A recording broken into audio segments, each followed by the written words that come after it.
gara gabaabsuutti dhufuun kun waaqayyoon qabsiifneeti ilaalaa jirra. Namni akkamitti biizinesi maanii akka ta'u sammuu biizinesii ittiin milkaa'uudha. Diinagdeen biyya keenya keessaa yeroo ammaa kana kufaadha. Namni hojii baay'ee hojjetu tokko hojjetee yeroo itti of dadhabee keessa jira. Namoota macaafa qulqulluu keessatti hojii guddaas ta'u xiqqaas ta'u hojjetanii waaqayyo isaanii eebbisee of danda'anii ofirraa hafanii biyyaaf maatii isaaniif ta'an kan ilaalaatii jirru. Kanaaf Somaaliyaa wajjin ilaalla. Caaffanni qulqullaa'aan akka kanadha. Mee uumama 41 akkasuma uumama 47 uumama 41 35 uumama 47 13 isa kana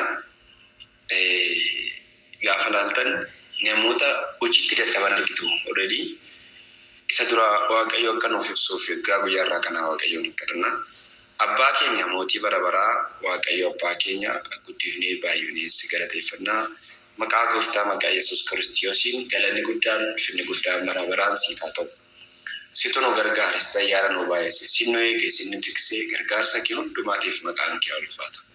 Guyyaarraa kana yaa waaqayyo abbaa gargaarsa nu gargaarteef yaa waaqayyo abbaa hoolchaa taatee of galchaa taatee waan nu geggeessiteef maqaa Yesuusiin ulfinni kan kee haa ta'u. Yeroo kana yaa waaqayyo sagalee kee kanaan jireenyi keenya akka eebbifamu maqaa Yesuus Kiristoosiin sagalee keetiin nu eebbisi. Humni hamaan jallinni xuraa'ummaan maqaa Yesuusiin kan rukutame haa ta'u. Geggeessummaan kee nu wajjin haa ta'u. Ameen. Uumama 41:35 irratti waggoottan quufaa 7 dhufan keessaa midhaan walitti qabu kuusaa akka kuusan yaada kenne Yoosef. Namoonni mul'ata hojii qaban fuula isaanii dura yeroon akkamii akka jiru yaadaniitu akkamitti akka yeroo sana keessa darban rakkinni yoo jiraate rakkina sana carraa godhatanii darbuu jechuudha. Gootaraa midhaanii itti kuufamu akka ijaaramu akkasuma warri Misiraa horii qabeenya isaanii midhaaniin akka geeddaratan midhaan fudhachuu dhufanii horii dhaabbataa immoo fidanii akka kennan nigdii dhagaagunam akkamitti akka waa buufatanii namoonni yeroo rakkinaatti dhufanii bitu turanii hojii kalaquun bu'uura qabeenya argachuuti waan ta'eef yaada amma hojii yaada ayidiyaadha jechuudha. Yaadni si keessa jira taananii hojii argata. Luqaas boqonnaa 18 lakkoofsa 35 dhattanii gaafa dubbiftan Yesuus utuu Yerikoo keessa ba'uu namicha yeroo hundumaa jireenya wal fakkaataa dukkana keessa jiraatu tokko dhaga'e. Baay'inni namoota isaa duraa irraa adda ta'uu isaa yeroo dhaga'etti maaltu ta'aa jira jedheetu gaafate. Namicha Barxaloomoos jedhamu kana immoo ilaaltan. Yesuus nama Naazreetu darbaa jira jiraachuu isaa itti manne. Yesuus nama Naazreetu darbaa jira. Namichi kun ijaan hin argu. Namichi kun yeroo dheeraa dukkana keessaa namni ijaan hin argine beektu dukkana keessa jiraata. Halkanii guyyaa waliin isaa tokkummaadha isaa fi garuu maaltu ta'aa akka jiru namoota gaafate. Carraa milala carraa hin argate ilaala. Carraadha kun amma advantage isa jedha. Namtichi kun tarii barsiisaa Yesuus dhukkubsataa fayyisuu isaa, jaamaa banuu isaa, du'aa kaasuu isaa dhaga'ee ture. Dhaga'eera wanta kana. Yesuus raajii guddaa masii abdacheeffame hidda isee keessaa latii ba'u ta'uu isaa dhaga'e. Gurraan dhaga'e. Carraa jiru kana dabarsinaan lammata deebi'ee akka hin arganne nama hubateedha. Ilaala. Yesuus sirumaa achiin darbuu dhaqa malee iddoo sana hin jiraatu. Dhaggeeffadhaa ishee gara. Achiin darbuu dhaqee biyya sana jiraata miti Yesuus. Achi keessa darbuu dhaqe. Biyya sana keessa darbuu dhaqe. Yesuus Naazreetitti dhalate iyyuu erga hojii jalqabee Naazreet keessa jiraachuu hin dhiise. Achi keessa darbuu dhaqe. Haa ta'u malee namichi kun yeroo dheeraadhaaf dhaloota jalqabee jaamummaadhaan rukutamee jira. Waa'ee Yesuus immoo gurraan dhaga'eera. ijaan garuu hin argine.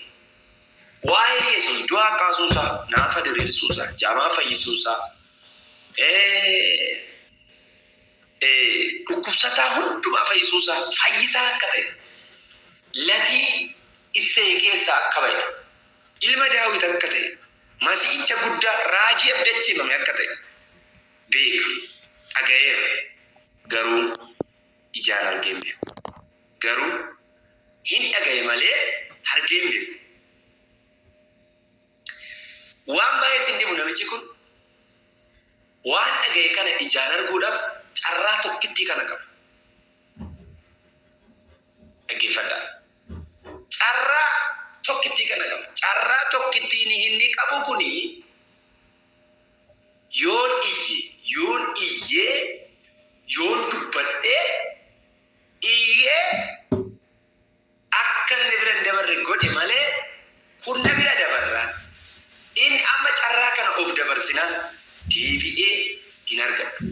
Deebi'ee carraa kana hin argadhu yaada jedhu qaba. Baay'ee sin hima. Yesuus bartoota wajjin deeme. Tuuta baay'ee wajjin deeme. Yemmuu Yesuus tuuta baay'ee kana wajjin deemu baay'ee na'ani. Namichi kun baay'ee na'e. Maali ursa nama dhaga'uudhaan? Yesuus nama Naazreetti osiin darbaa jira jedhanii. Inni durumaa eenyu barbaada? Yesuus namicha jedhamu kana dhaga'eera. Ijaan arguu barbaada. Falli isaa akka ta'e, qorichi isaa akka ta'e hin beeku. Dhaga'e waan ta'eef arguu barbaada. Inni nani barbaadu, inni nani yeroo dheeraa kuraan dhaga'aa ture. As dhufee na bira darbaa jira, inni iyyee. Akkas jedhanii warri Yesuus duukaa deemu. Callisi, sim jedhi, maal taate? Hin dubbatin, namni akka keetii kun barsiisatti iyyuu hin ta'u. Yesuusitti iyyuu hin ta'u. Callama jedhi taa'e, hin dubbatinii taa'e, afaan qabadhuu taa'e jedhu. Yesuus Kiristoos yotuu darbaa jiru namichi callisuu ni deemas. Itti deddeebi'ee ammas itti deebi'anii hin dhageessu ati. Hin dubbatinii warra akka keetii kun isatti hin dubbatanii jedhanii fakkaata. Waan isaan dhagaamne waan tuffatamu wayiitti fakkaata. Callisiisuu barbaadan. Namichi garuu carraan isa darbinaan deebi'ee carraa kana argachuu dhiisuu waan danda'uuf isaaniif abboomame tole bakka nan callisaa jedheen callime. Iddoo caalchisee iyyi ammas. Dhumarra Yesuus Kiristoos namicha kanaaf hin dhaabbate. Dhaqaa fidaa. Hin hiike ija isaa irraa hidhaa hiike hin baname iji isaa. Yeroo tokko yeroo namni eebbifamu barri yeroon qilleensi eebbaa tokko jira.